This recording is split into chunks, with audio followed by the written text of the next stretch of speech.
અમરેલી જિલ્લાના સૌ વાલીઓ અને શિક્ષકો ખાસ ધ્યાન આપજો, એક બહુ જ મોટા અને મહત્વના સમાચાર છે. તમારી શાળાનું જે સમયપત્રક છે ને એ હવે બદલાઈ રહ્યું છે.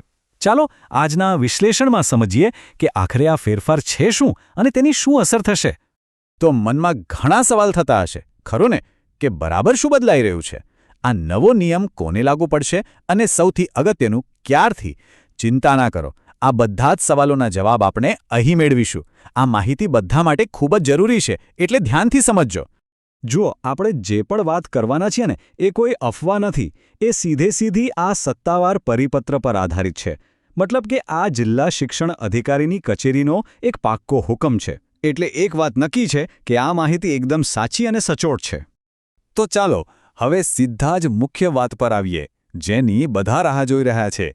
આખરે શાળાનો નવો સમય શું નક્કી થયો છે? ચાલો જાણીએ. નવા ટાઈમટેબલ પ્રમાણે શાળાઓ હવેથી સવારે બરાબર 7 વાગ્યે શરૂ થઈ જશે. હા, બરાબર સાંભળ્યું, સવારના 7 વાગ્યે. એટલે કે સવારની તૈયારીઓ હવે થોડીક વહેલી કરવી પડશે. અને સ્કૂલ ક્યારે છૂટશે? તો એનો સમય છે બપોરે 12:30 વાગ્યાનો. આનો સીધો મતલબ એ છે કે બાળકો બપોરની આકરી ગરમી શરૂ થાય એ પહેલાં જ આરામથી ઘરે પહોંચી જશે. સારું, તો હવે આપણને નવો ટાઈમ તો ખબર પડી ગઈ. પણ સવાલ એ છે કે આ નિયમ કોને કોને લાગુ પડશે અને કઈ તારીખથી આ નવો સમય અમલમાં આવશે. આ વાત પર ખાસ નોંધ લેજો. આ નવો સમય અમરેલી જિલ્લાની દરેક સરકારી પ્રાથમિક શાળા માટે છે. આમાંથી કોઈ પણ શાળાને બાકાત રાખવામાં આવી નથી. ચાલો હવે તારીખો પર બરાબર ધ્યાન આપીએ. આ હુકમ 25 માર્ચે જાહેર કરવામાં આવ્યો હતો. નવો સમય શરૂ થશે 1 એપ્રિલથી અને એ ચાલશે 30મી જૂન સુધી. એટલે કે આ વ્યવસ્થા ખાસ કરીને ઉનાળાના મહિનાઓ માટે જ કરવામાં આવી છે. ચાલો હવે આપણે ખુદ એ સત્તાવાર પરિપત્ર પર એક નજર નાખીએ અને એને થોડું ઊંડાણપૂર્વક સમજીએ, જેથી કોઈને પણ કોઈ ગેરસમજ ના રહે. અહીં તમે જોઈ શકો છો કે આ પરિપત્ર સીધો જિલ્લા પ્રાથમિક શિક્ષણાધિકારીની કચેરી અમરેલી તરફથી જ આવ્યો છે. આ એની સત્તાવારતાની પુષ્ટિ કરે છે. આ કોઈ નાનો સૂનો નિર્ણય નથી, પણ જિલ્લાની શિક્ષણ વ્યવસ્થાનો એક મહત્વનો નિર્ણય છે. અને આ ફેરફારનું કારણ શું છે? તો પરિપત્રમાં સાફ લખ્યું છે કે આ ફેરફાર આરટીઈ એટલે કે રાઇટ ટુ એજ્યુકેશનના નિયમો અનુસાર કરવામાં આવ્યો છે.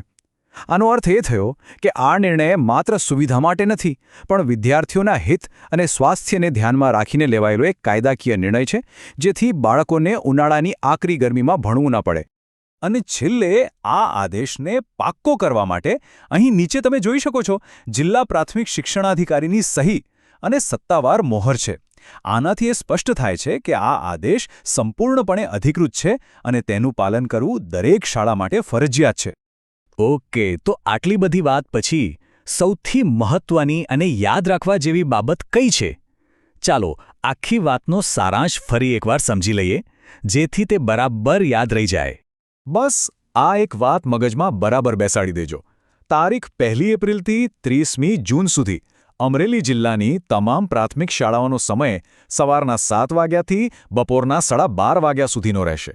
આ ખૂબ જ જરૂરી માહિતી છે, તો બીજા વાલીઓ અને સ્ટાફ સુધી પણ જરૂર પહોંચાડજો.